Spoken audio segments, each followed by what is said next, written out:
Porque Deus amou o mundo de uma tal maneira que deu seu único filho para todo aquele que nele crê, não pereça, mas tenha a vida eterna. Meus amados e queridos irmãos, a paz do Senhor Jesus, é com muita alegria e satisfação no coração e um privilégio poder participar e poder trazer para nossos amigos, irmãos, ouvintes, um estudo sistemático das nossas lições de escola bíblica dominical. E na noite de hoje nós estamos aqui com a lição de número 8, que traz como tema uma igreja que enfrenta os seus problemas. E o texto está extraído de Atos capítulo 6, do versículo 1 ao 7. Comigo está o diácono irmão Gregório, que é professor de escola dominical, e na filmagem, diácono irmão Marcos, que faz todo este trabalho acontecer para a honra e a glória do nome santo do Senhor Jesus. Meu irmão, esta lição, este assunto, este estudo sistemático de escola dominical é para você, pastor de igreja, professor de escola dominical, professor de sala de jovens, de classe de adolescente, de adultos. Isso vai somar no teu conhecimento e agregar valores para a tua vida no meio, no seu ministério, na sua vida ministerial. Nós vamos então estar orando a Deus, pedindo a Ele a sua proteção e pedindo a Ele que o Senhor Jesus usa-nos como um canal de bênção para estar trazendo uma palavra ao seu coração. Ore comigo. Eterno Deus e poderoso Pai, Jesus querido, te glorificamos e te exaltamos na tua infinita graça. Que o teu Espírito Santo guie os nossos passos, ó Pai querido, leva a nossa voz nos quatro cantos deste mundo para alcançar corações aflitos que necessitam ouvir uma palavra do Senhor. Nesta noite é o que nós te pedimos, Pai querido, em nome de Jesus. A leitura do texto bíblico se encontra em Atos capítulo 1, capítulo 6, versículo 1 ao 7, né? Diácono irmão Gregório vai ler o texto áureo, a verdade prática e a leitura bíblica em casa. Pai do Senhor, irmãos, Deus abençoe. Texto áureo. Escolhei, pois, irmãos, dentre vós, 7 varões de boa reputação, cheio do Espírito Santo e de sabedoria, aos quais constituímos sobre este importante negócio. Verdade prática. Uma igreja cheia de sabedoria do Espírito age sabiamente para resolver conflitos de relacionamentos. Leitura Agora, bíblica em classe, Atos capítulo 6, versículo do 1 ao 7. leitura bíblica em classe. Ora, naqueles dias, crescendo o número de discípulos, houve murmuração dos gregos contra os hebreus, porque as suas viúvas eram desprezadas no ministério cotidiano. E os 12, convocando a multidão dos discípulos, disseram: não é razoável que nós deixamos a palavra de Deus e servimos à mesa. Escolhei, pois, irmãos dentre vós, 7 varões de boa reputação, cheios do Espírito Santo e de sabedoria, os quais constituímos sobre este importante negócio. Mas nós perseveramos na oração, no ministério da palavra. Este parecer contentou a toda a multidão e elegeram Estevão, homem cheio de fé e do Espírito Santo, e Filipe, e Prócoro, e Nicanor, e Timão, e Parmenas, e Nicolau, prosélio de Antioquia, e os apresentaram ante os apóstolos, e estes, orando, lhes impuseram as mãos. E crescia a palavra de Deus em Jerusalém, se multiplicava muito o número dos discípulos, e grande parte dos sacerdotes obedeciam à fé. Graças a Deus, louvado seja o nome do Senhor. Nós já oramos, então nós vamos adentrar aqui na nossa lição. Então vamos lá. Aqui do lado direito nós temos os apontamentos da lição, né? Referências aos tópicos da lição. Primeiro, enfrentando os seus problemas. Uma igreja, né, que enfrenta os seus problemas. No primeiro tópico nós temos identificação dos conflitos. ou do problema, né? No primeiro tópico, conflito de natureza cultural. No segundo tópico, conflito de natureza social. E no terceiro subtópico, qual era a prioridade. No ponto 2, nós temos aí a delegação de tarefas. No subtópico 1, o ministério da oração e da palavra. No 2, não há conflito entre tarefas. E no 3, a diaconia. No tópico 3, traz aí, ó, seguindo os princípios cristãos. Uma igreja que seguiu os princípios cristãos. Primeiro ponto, privilegiando o caráter. Segundo ponto, exercitando os dons. Aqui nós temos o estudo teológico, que é para agregar, melhorar aqui a nossa didática, a nossa dinâmica e enriquecer aqui o nosso estudo teológico dessa escola bíblica dominical. Meus amados irmãos, eu prometo para os irmãos que vou ser breve. Então vamos lá. Nós vamos estar lendo, abordando o texto, extraindo aqui um comentário bíblico do texto que nós acabamos de ler, que é Atos 6, do versículo 1 ao 7. E ao momento que a gente estiver abordando aqui os versículos, a gente já vai estar fazendo os apontamentos da lição, porque esses apontamentos aqui eles é extraído do texto bíblico. Então vamos lá. O texto bíblico diz o seguinte, no versículo 1, ora, naqueles dias, crescendo o número dos discípulos, houve uma murmuração dos gregos contra os hebreus, porque as suas viúvas eram desprezadas no ministério cotidiano. Vamos lá, só uma recapitulação aqui, que ao longo dessa escola dominical, desse trimestre, a gente está abordando sobre assuntos da igreja primitiva. E nós começamos lá no capítulo 2 de Atos dos Apóstolos, onde fala da descida do Espírito Santo. Hoje nós estamos abordando o capítulo 6, que vai trazer aí, que vai abordar um enfrentamento de um problema que surgiu na igreja devido o quê? O crescimento do número dos irmãos, que já estavam ali quase 8.000 pessoas. Lá em capítulo 3, na primeira pregação de Pedro, quase 3.000 almas. Logo depois, ele pregou novamente um tempo, mais 5.000 almas, quase 5.000 homens. Então, já está quase 8.000. Ou seja, e ele diz assim, ó, naqueles dias crescendo o número dos discípulos, e essa palavra discípulos aqui não está falando dos 12, né? Está falando dos cristãos que seguiam, que aceitavam o evangelho, que criam no nome do Senhor Jesus e estava seguindo o ministério cristão ali, que é servindo a Jesus como os apóstolos. Ele diz, ó, crescendo o número dos discípulos, naqueles dias, quais dias? No dia da igreja primitiva. No dia da igreja primitiva. Crescendo o número dos discípulos, houve uma murmuração. Qual era o problema? Uma murmuração. Ou seja, uma murmuração.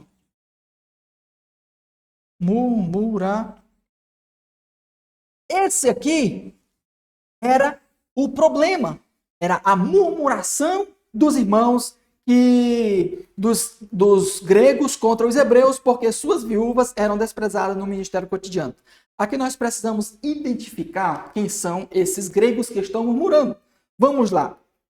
Esses gregos aqui que estão murmurando, eles são os gregos, são hebreus, que não nasceram em Jerusalém, mas que viveram disperso, quem sabe, de algum exílio, do cativeiro, que não voltaram para Jerusalém. Ou seja, são os hebreus de fala grega. São os hebreus, né? Deixa eu achar aqui informações importantes. São os hebreus, são judeus, deixa eu achar aqui, peraí, deixa eu me colocar aqui. São os judeus helenistas, são chamados de judeus helenistas, porque eles não nasceram em Jerusalém, portanto, eles não falavam o hebraico e o aramaico, mas falavam grego. Por isso que ele está dizendo assim, ó, ou seja, por que eles estavam aqui? Porque ao vir a descida do Espírito Santo, eles vieram para Jerusalém. E ao arrepender dos seus pecados e continuar servindo a Deus, a Jesus Cristo em Jerusalém, eles permaneceram ali e não foram embora. Então, o que acontece? Lá no capítulo 4, se não me falha a memória, nós vemos aí nas lições anteriores, onde a igreja, né, os crentes da igreja, eles se comoveram tanto com aquela situação e vendo a situação dos irmãos ali, eles vendiam as suas propriedades para suprir a necessidade do povo. Por quê? Porque o número dos discípulos estava crescendo. Eram grandes que se cresciam grandemente. Então, o que acontece aqui? Versículo de número 1. Houve uma murmuração, ou seja, eles murmuraram e disseram assim, o que acontece aqui é o seguinte, que a distribuição de alimentos estava sendo mal feita. Ela não estava sendo assistida de uma maneira que viesse a satisfazer a necessidade de todos que estavam presentes. Glória a Deus, aleluia. Então eles começaram a questionar. E o mais importante nesta lição é que é sobre a eleição desse povo para cuidados. Vamos mais à frente. Aqui, ó, versículo 2, né? Isto. E os 12 quem? Os 12 apóstolos, convocando a multidão dos discípulos, disseram: não é razoável que nós deixemos a palavra de Deus e sirvamos as mesas. O que o apóstolo Pedro está dizendo aqui? Ele está dizendo o seguinte, que nós precisamos, não é bom que nós deixamos de pregar a palavra, de perseverar na oração, para que nós venhamos a servir, fazer o serviço do diácono, né? Já pensou? O pastor da igreja, você pastor que está na sua igreja, e a gente até entende, porque existem muitos pastores que são pastores de congregações que não têm número de obreiros, né, que podem lhe ajudar. E às vezes você chega na igreja, o pastor está lavando a igreja, o pastor está servindo a mesa da Santa Ceia, o pastor está trocando uma lâmpada, está pintando uma fachada. Ele é um faz-tudo. É um ditado por aí que ele é o que cobra o escanteio e corre para cabecear, né? Porque só tem ele. E a gente até entende. Mas o que o apóstolo Pedro está nos ensinando aqui é que não é bom que eles, os apóstolos, deixassem de ministrar a palavra, perseverassem na oração e fossem fazer os serviços sociais, de assistência social. Então, qual foi a ideia? Eles identificaram o problema. Cadê? Identificaram o problema, né? Aqui, ó. Qual era o problema? A murmuração. Por quê? Porque não estavam sendo assistidas as viúvas dos irmãos que não eram de Jerusalém, que eram judeus, mas não eram nascidos em Jerusalém.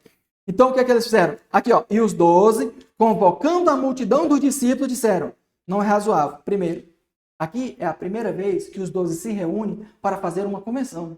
Eles se reuniram e fizeram uma convenção e discutiram o assunto. Disseram: como é que nós vamos fazer? Nós não podemos deixar este problema passar em branco. E aqui, possivelmente, era um movimento, um motivo para a igreja se dividir. Porque tinha dois povos. Tinha os judeus de Jerusalém, e existem alguns estudiosos que falam que essa distribuição não estava sendo bem assistida, feita de maneira abrangente, por causa que existia um preconceito dos judeus de Jerusalém contra os judeus que não eram de Jerusalém, que eram que vieram da Grécia, que voltaram do cativeiro. Então, alguns estudiosos afirmam que por isso não estava acontecendo. Então, os apóstolos, eles se preocuparam com isso e disseram assim: vamos resolver este problema. Glorificado seja o nome do Senhor. Resolvendo o conflito na esfera da igreja. Já a gente vai pegar esse estudo teológico ali. Vamos lá. Então, aqui é a primeira vez que eles recorrem a uma convenção para resolver este conflito. Versículo 2, aí diz assim, ó: convocando a multidão, ele diz: não é razoável que nós deixamos a palavra de Deus e sirvamos das mesas. Então, versículo 3 diz assim, ó: escolhei, pois, irmãos dentre vós, 7 varões de boa reputação, cheios do Espírito Santo, sabedoria, aos quais constituamos sobre este importante negócio. O interessante aqui, o diácono irmão Grego, é que os apóstolos, os 12, eles não escolheram. Eles convocou a congregação, convocou o povo, os cristãos, e é importante a gente destacar que ele não convocou todos, porque na época, ali, na igreja primitiva, não existia um lugar que eles pudessem reunir 8.000 pessoas. Não existia uma congregação, um templo, não existia, assim, tudo muito rápido para eles se reunirem. Então, esses 8.000 cristãos aqui, que estão já um número de quase 8.000 cristãos, são cristãos que estão se reunindo na casa dos irmãos espalhados em Jerusalém. Tem um montinho na casa de um irmão ali, tem outro monte lá, tem outro monte lá. Mas o que acontece? Eles precisaram reunir esse povo. Não se sabe qual foi o número que chegou nessa convenção, mas eles reuniram exatamente os helenistas, os gregos, né? Os judeus de fala grega, que chamavam assim, para eles resolverem este problema. E aqui, ó, no versículo número 3, ele diz assim, ó: escolhei, ele diz assim, ó: separa entre vocês 7 varões. Ó, outra coisa interessante que nós encontramos aqui é que, se a causa era as viúvas, né? Era as viúvas, O interessante seria separar o quê? Mulheres para o serviço. Isso. Não é verdade? O interessante seria separar o quê? Mulheres. Mas por que que eles separaram homens? Porque na cultura hebraica, esses serviços eram feitos pelos homens. Ou seja, qualquer que for o cargo ministerial em uma congregação, em uma igreja, nesta cultura da igreja primitiva, entende-se que homens são colocados neste ofício. Isto é importante. Então vamos lá, eles escolheram 7 homens, e aqui nós precisamos abordar algo importante. Qual eram os requisitos? Deixa eu ver se eu coloquei aqui, está aqui, ó. Para a eleição de obreiros, quais são os requisitos? Quais eram os requisitos que eram exigidos para servir este ofício? Servir as viúvas. Isto aqui é extraordinário. Vai dizer aqui, ó. Primeiro ofício. Primeiro requisito. Boa reputação. O que é isso aqui? Honestos. Homens de confiança. Por quê?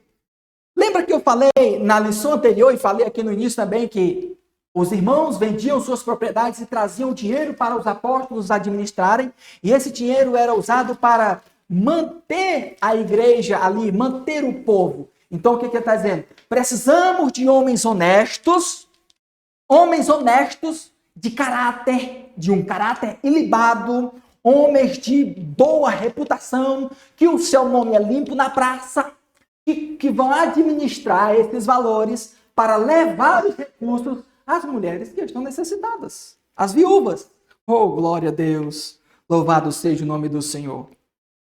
Mais à frente eu quero fazer uma aplicação e nós vamos continuar aqui, que já nós vamos fazer a aplicação e encerrar esta lição. Cheios do Espírito Santo, outro requisito, ser cheio do Espírito Santo. Por quê? Já pensou? Colocar um avarento para administrar um valor que é tão... O valor que era arrecadado ali era muito grande. E para suprir a necessidade daquele tanto de gente, era algo assim que realmente precisava de pessoas honestas, de caráter, de sabedoria, aos quais constituamos sobre este importante negócio. Por que os apóstolos... Existem alguns estudiosos que dizem que os apóstolos não queriam servir às mesas, porque na cultura judaica, ele diz que, aliás, na cultura pós-moderna, né, nossa época, servir à mesa é o quê? Quando um visitante chega na sua casa, pessoas que estão mais requintadas, né? Então, assim, quem vai servir à mesa? O dono da casa está sentado à mesa e um colaborador, seja lá uma doméstica que trabalha na sua casa, vai servir à mesa. Mas na cultura judaica era diferente. Quando o visitante chegava, o próprio dono da casa era quem servia à mesa. Oh, glória a Jesus! Porque estava demonstrando um privilégio que era receber a visita. Então, o que acontece? Nós descartamos a hipótese de que os apóstolos não estavam inferiorizando este serviço. E tem muita gente que vai entender que os apóstolos, esse serviço aí que não é muito relevante, nós não perder tempo com isso. Não, senhor. Então, tanto que ele disse, isso aqui é um importante negócio, isso aqui é necessário. Então, tanto que as pessoas que eles elegeram eram homens cheios do Espírito Santo, de caráter. Porque senão eles podiam colocar, não, pega aí entre vocês aí, coloca alguém para administrar isso aí, porque não é muito importante. Não, aqui era muito importante. E ele dizia, ó, cheio de sabedoria. Sabedoria por quê? Olha só, isso aqui é interessante. Por que cheio de sabedoria? Porque se você ler lá em Timóteo, quando o apóstolo Paulo vai instituir a Timóteo sobre a distribuição de alimentos para as viúvas, ele diz assim, ó, não inscrevam viúvas que têm filhos. E qual é o requisito da sabedoria?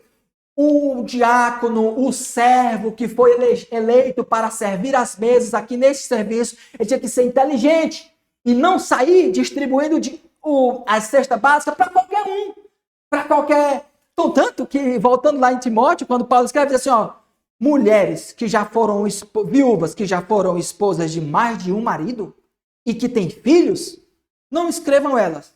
E outra, a sabedoria é para ele identificar a necessidade. Identificou a necessidade, às vezes tem uma irmã que está precisando de um curso para poder, né, fazer um empreendedorismo. Então não é só chegar e colocar o dinheiro, não, porque você vai manter uma pessoa na miséria o tempo todo, sendo dependente desta desta fonte que é a doação. Então, a intenção é que, cheio de sabedoria, que era para eles saber como distribuir. Saber como distribuir. Não era para ser desperdiçado o ofício. Amém? Eita, glória. Sim, irmão Grande. Se a gente for dar uma olhada atrás, em Êxodo, eu abri aqui, e vi que o sogro de Moisés aconselhou ele. Falou, olha, tá desfalecendo o rosto aí, você tá cansado, você precisa aí separar homens aí, ó. Homens, e ele fala aqui aí no 21, ó. Dentre todo o povo, procure homens capazes, tementes a Deus, homens de verdade, e aborreçam a avareza, e põe-nos sobre eles maiorias de 1000, maioria de 100, maioria de 50 maioria de... Ele queria homens aqui cheios do Espírito Santo, porque se fosse temente a Deus, eu tinha que ser cheio. Exatamente. Né? Então, lá atrás já teve uma preocupação, já teve um problema ali atrás, ali, que foi resolvido pelo homem de Deus, que era o nome de Deus, de Moisés. Muito bem abordado. Ou seja, para servir na obra de Deus, tá filmando, Marcos, bota para cá, Marcos. Para servir na obra de Deus, precisa ser homem cheio do Espírito Santo. Homem que tem caráter. Já pensou? Eu tenho certeza que vocês aí já ouviram dizer assim, ó, quando a gente convida algum descrente para vir servir a Jesus, para aceitar Jesus, ele diz assim, ó, para ser crente que nem fulano de tal, prefiro ficar do jeito que eu tô. Por quê? Por causa que ele está se associando a um mau caráter. A um crente sem vergonha, que não tem vergonha na cara e que anda envergonhando o evangelho. E tem muitos presbíteros. Rapaz, não vamos falar disso aqui, não. Não fala, não. O irmão Marcos ali pediu para não falar, não. É pesado. Sabe? Mas é verdade. E uma coisa é certa, que aonde tem ser humano, tem problema. Aonde tem ser humano, tem gente sem vergonha. Não é na igreja que vai ter só santo. Não é só porque a igreja Assembleia de Deus que só tem santinho, não. Rapaz, o que tem de pastores que não tem o Espírito Santo? O que tem de presbíteros que não tem o Espírito Santo? O que tem de presbíteros que não tem sabedoria? O que tem de presbíteros que são mau caráter? Tem muitos. Infelizmente. Infelizmente. Graças a Deus que onde nós servimos a Deus não tem. Todos são homens de Deus e servos do Senhor Jesus. Vamos lá, versículo 4. Mas nós perseveraremos na oração e no ministério da palavra. Onde está isso aqui? Prioridade. Aonde? Aqui, ó. Qual era a prioridade? Ele vai trazer aqui no tópico 2. Só ligar aqui. Ministério da oração e da palavra. Eita, glória a Jesus. Eita, Pai maravilhoso. Rapaz. Como eu falei no início, eu estava falando e disse o seguinte, que às vezes tem congregações que o pastor é o faz tudo. E quando chega um culto de domingo, isso aconteceu aqui na nossa igreja, o nosso pastor, quando ele veio pastorear aqui, ele tinha um trabalho que exigia quase 12 horas dele por dia. E quando chegava os cultos de domingo, às vezes, ele estava mais cansado, acho que ele estava mais dormindo do que acordado, de tão cansado que estava.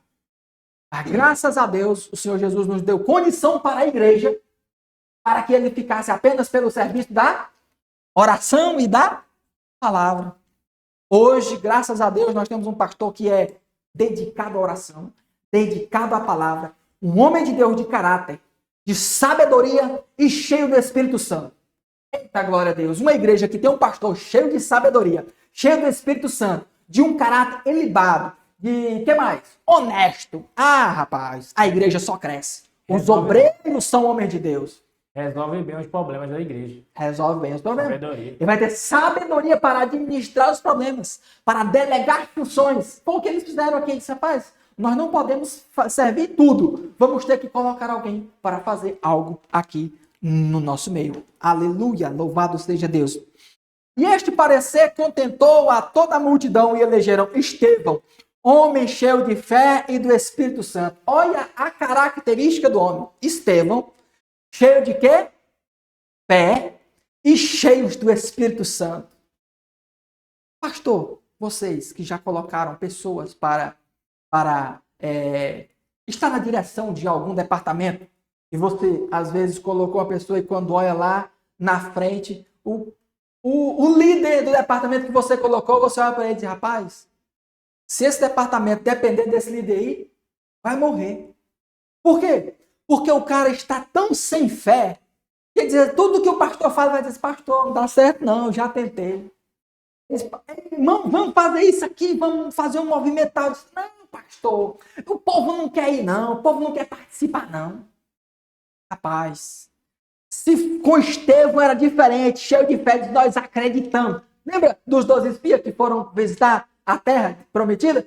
Chegar lá, vixe, nós vamos ser destruídos diante desses gigantes. A terra é boa, os frutos são bons, a cidade é maravilhosa, mas nós nunca conseguiremos entrar lá. Aí dois dizem assim, conversa, rapaz. O Deus que está conosco é maior do que aquele gigante. O Deus que está do nosso lado, ele não tem barreira, não tem gigante, pode se levantar um inferno. Aí, como disse Jesus, aí as portas do inferno não prevalecerá contra a igreja, e eu vou dizer contra aquele que é cheio de fé e do Espírito Santo. Alguma colocação, Diácono Greg? Até mesmo que se eu não tiver o Espírito Santo, por exemplo, o pastor me coloca para... Se eu não for cheio, né? O pastor me coloca para resolver um problema que pode o pastor da igreja fazer, um diácono, um presbítero fazer para resolver um problema. Se eu não tiver sabedoria, qual é o problema que eu vou resolver?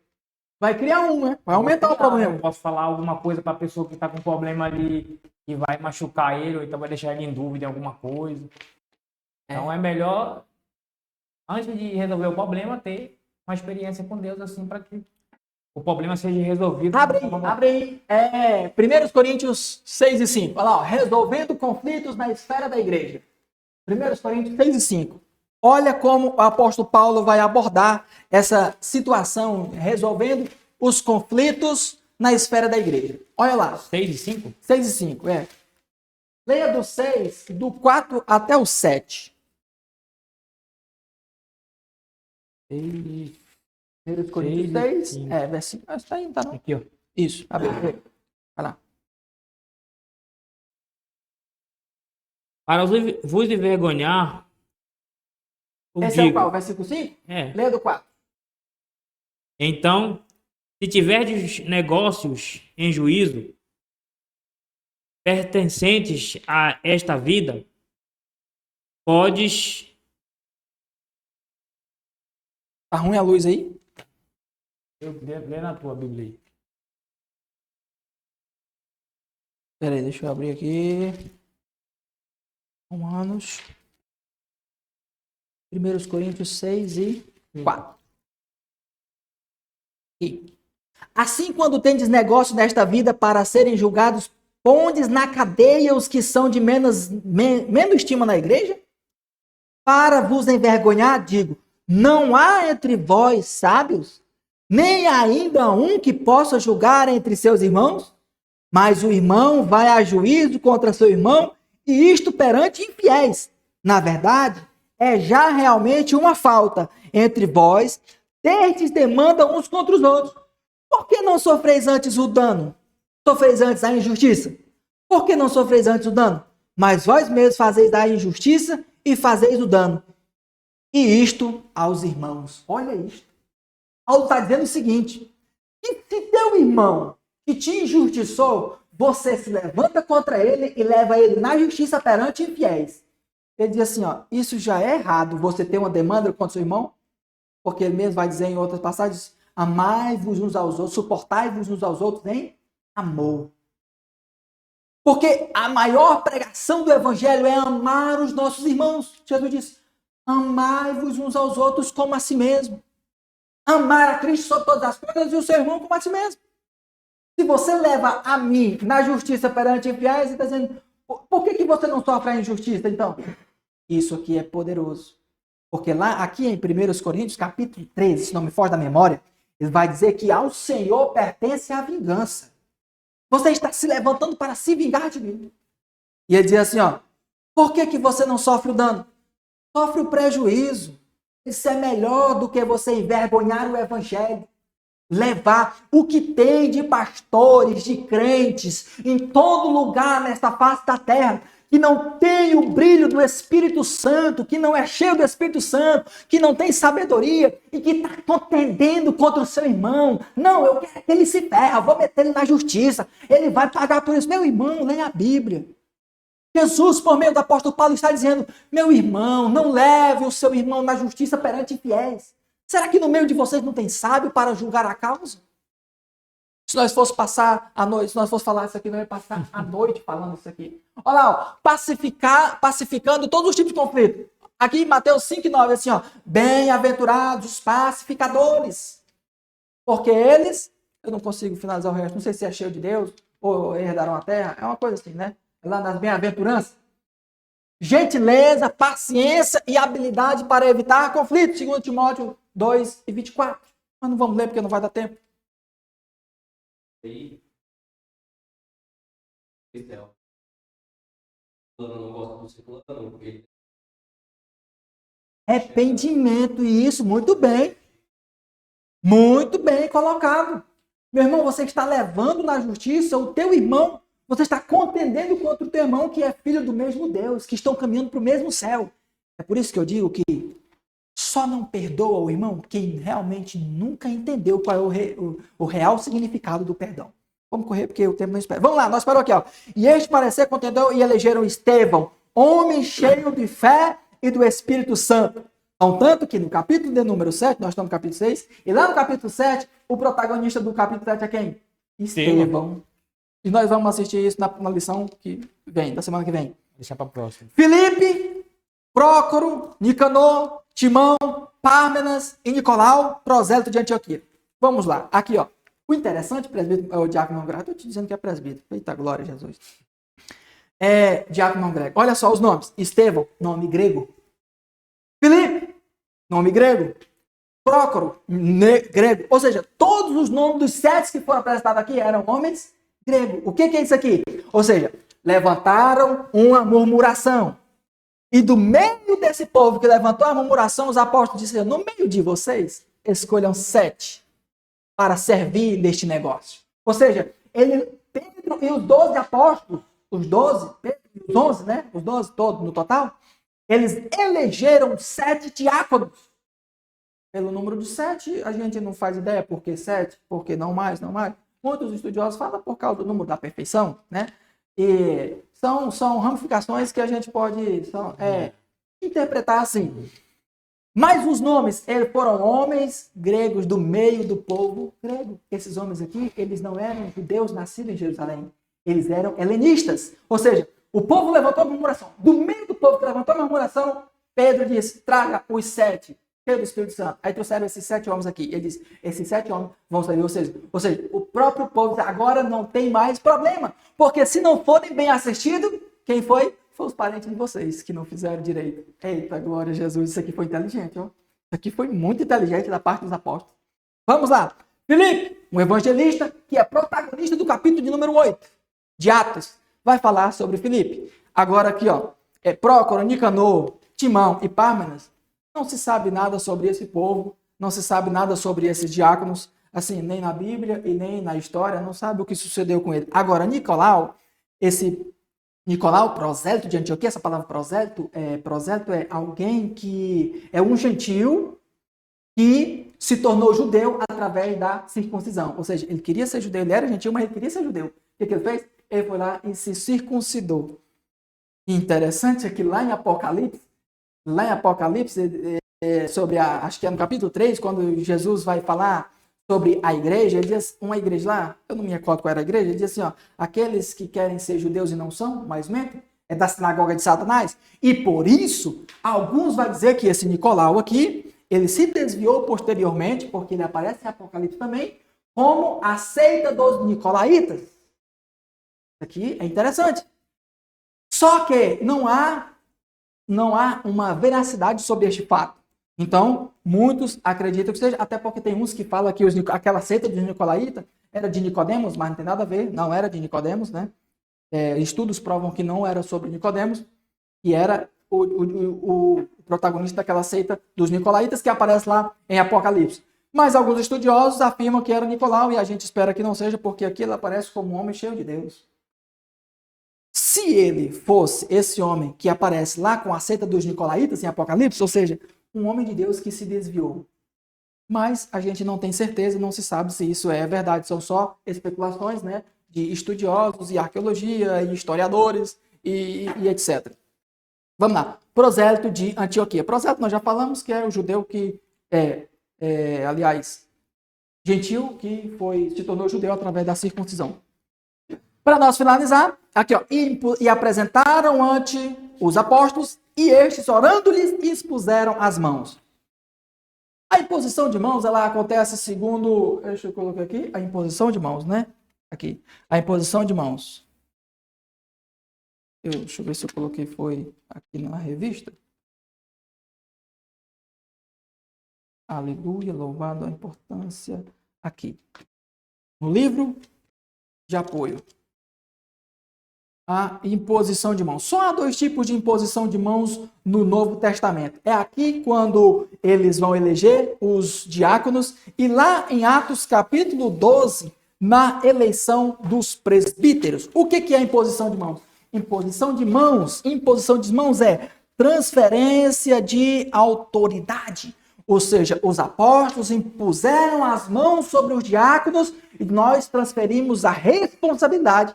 Vocês têm autoridade para resolverem estes negócios. Aleluia, louvado seja o nome do Senhor Jesus. Nós vamos caminhando aqui para o fim. Então, e apresentaram entre os apóstolos, e estes orando-lhes impuseram as mãos. E crescia a palavra de Deus, e em Jerusalém se multiplicava muito o número dos discípulos, e grande parte dos sacerdotes obedeciam à fé. Peraí, isso aqui é um negócio muito interessante, isso aqui.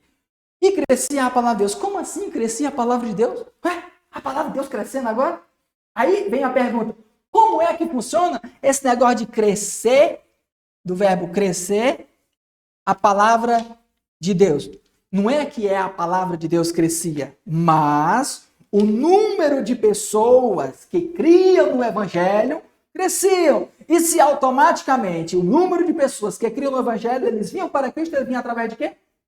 Da palavra.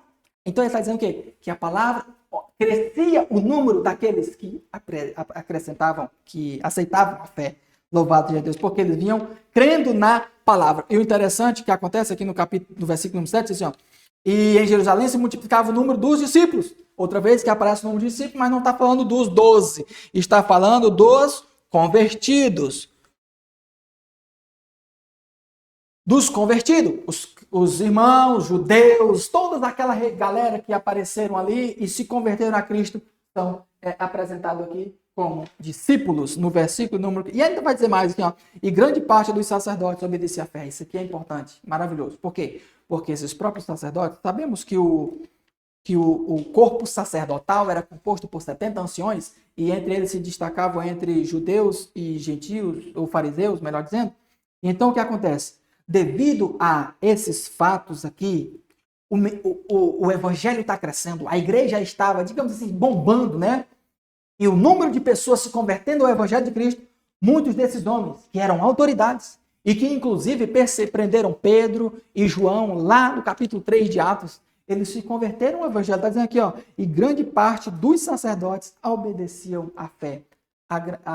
Eles convertiam-se ao evangelho. Convertiam-se a Cristo. Agora presta atenção numa coisa, eu quero finalizar isso aqui para nós caminharmos para o fim. Deixa eu ver se eu anotei aqui. O importante é que... Onde foi que eu anotei isso aqui, rapaz? No final deste livro...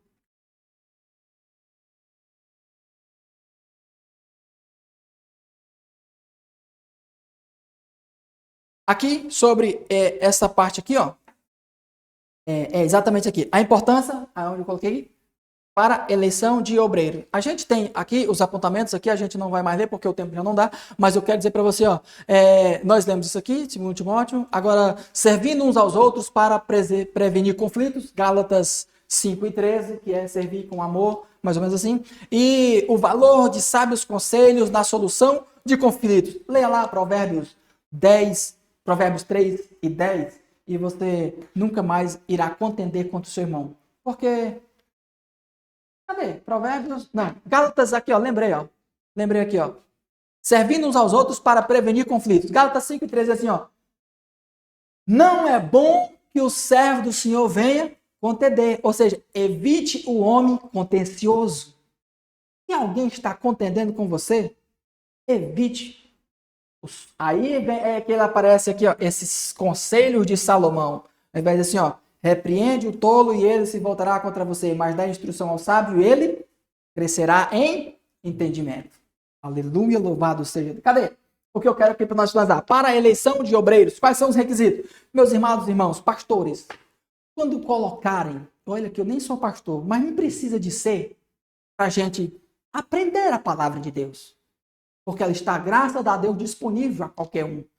Todos nós temos Bíblias de fácil acesso às nossas mãos, aqui no Brasil e em boa parte do mundo, exceto alguns que não permitem.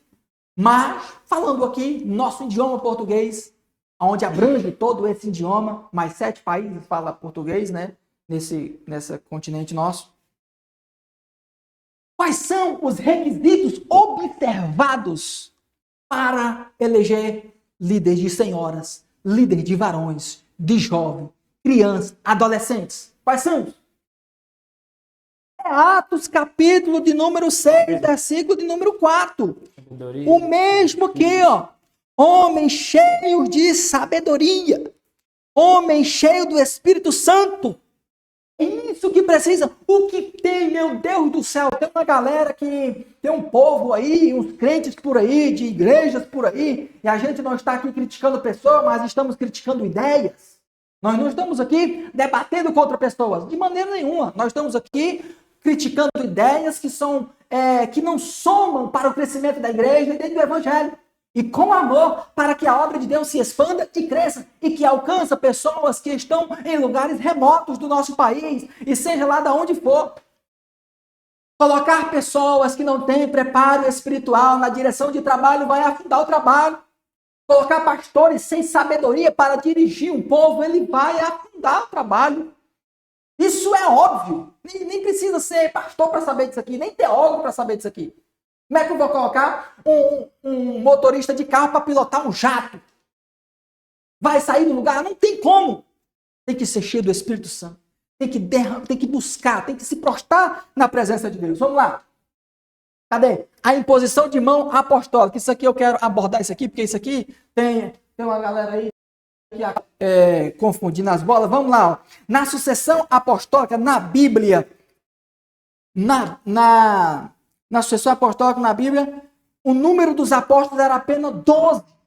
Não há sucessão apostólica. Por que eu falo isso aqui? Porque a Igreja Católica Romana se gloria de quê? De que o Papa é o sucessor dos apóstolos.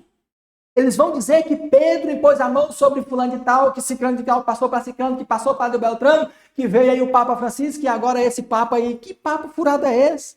É só ler a história. Então, tanto que o papado foi instituído em 600 anos depois de Cristo. Como que Pedro impôs as mãos sobre um próximo papa? Tem que estudar, senão vai ficar comendo essas teorias mirabolantes aí, que não leva lugar a lugar nenhum. Amém? Para nós finalizar, cadê? Vamos lá, nós identificamos o problema, que era a murmuração, foi resolvido. Cadê? Conflito de social-cultural, nós falamos que era judeus helenistas e judeus de fala hebraica e aramaica. De natureza social, nós falamos que era o problema da distribuição de alimento. Qual era a prioridade? Nós falamos que era o quê? A palavra e a oração. Delegação de tarefa, nós falamos? Então tá tudo abordado aí, né? A diaconia, para nós finalizar aqui.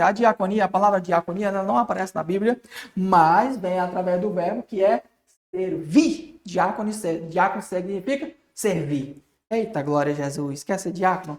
Se prepara para servir, porque este é o ofício do diácono. Aleluia. Louvado seja o nome do Senhor. Nós já estamos caminhando para o fim. Deixa eu só ver se tem mais alguma anotação aqui para a gente finalizar.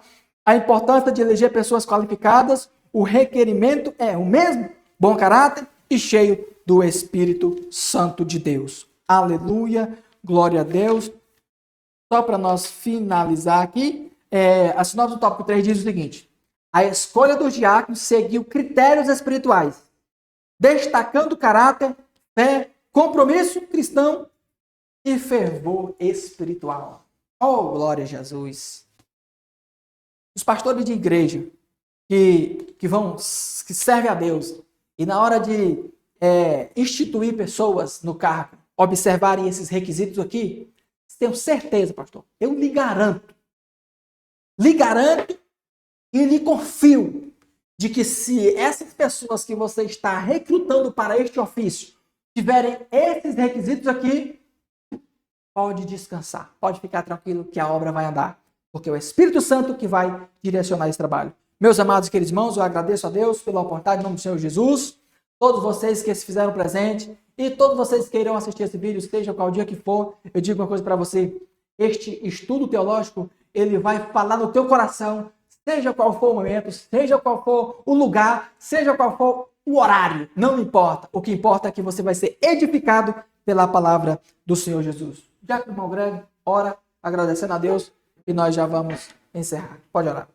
Oremos, soberano e eterno Deus e Pai que está nos céus, obrigado, Pai, por esse momento, essa oportunidade, Pai, de explanar a Tua palavra, Deus querido, para todos aqueles que estão ali, Pai, carentes e precisando de ouvir, Deus, a Tua palavra para aprender, Deus querido, para levar o Teu evangelho, Deus. Obrigado por esse momento, Deus abençoe o irmão Marcos, abençoe o irmão Jolivet, que trouxe aqui, Deus querido, uma mensagem edificante para todos nós. Deus abençoe cada um de nós nesse momento, em nome do Senhor Jesus Cristo. Amém. Amém. Muito obrigado. Deus abençoe em nome de Jesus.